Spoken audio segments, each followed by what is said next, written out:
दस दे, तू सीधा होके बह, तू इंज ना बह, तू तेन कह रहा तू सीधा होके बह, इंज ना बह मेरे सामने। तू मेरा क्यों इन्ना नुकसान करता रहा, दस मैनू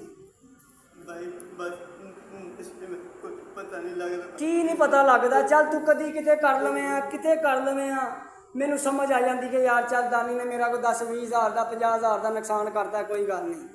तेनू किन्नी देर हो गई मेरे को काम करदे हैं? 6-7 महीने हो गए ना। रिओज का की करता रहा, मैनू यह दस, सही गल दस, सही किन्ने पैसे कटदा रहा मेरे रिओज के, गले का किन्ना नुकसान करता रहा? आगे पीछे कितने 2000-2500 ज्यादा, कभी ज्यादा, किन्ने ज्यादा करता होंदा सा?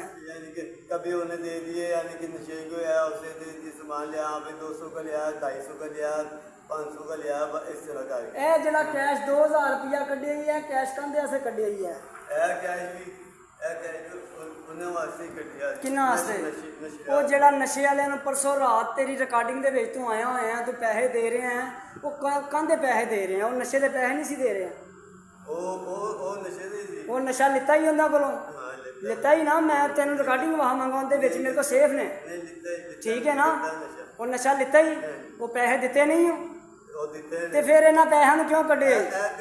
नुकसान तो वो होंदा है ना, नुकसान तेनों क्या है, नुकसान वो होंदा है वक्ती तौर, चलो किसी टाइम हो गया 1000-2000 कढ़ लिया, कोई गल नहीं।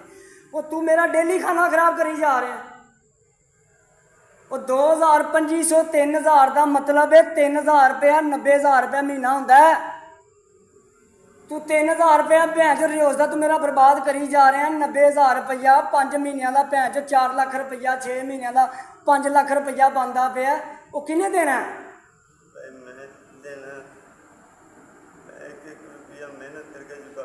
चलो मेहनत करके चुकाना, हुण मेहनत तुहाडी वो कराणगे, उन्हां कोलों मेहनत कराना। वो गया ना, वो जाके उत्थे हाजी साहब नाल तुहाडी करदा गल, तुहाडी करतूत भी उन्हां दे सामने रखदा, वो फिर तुहाडा जेहड़ा देणगे ना एडवांस, फिर मैं तुहाडे नाल दूजी गल करांगा।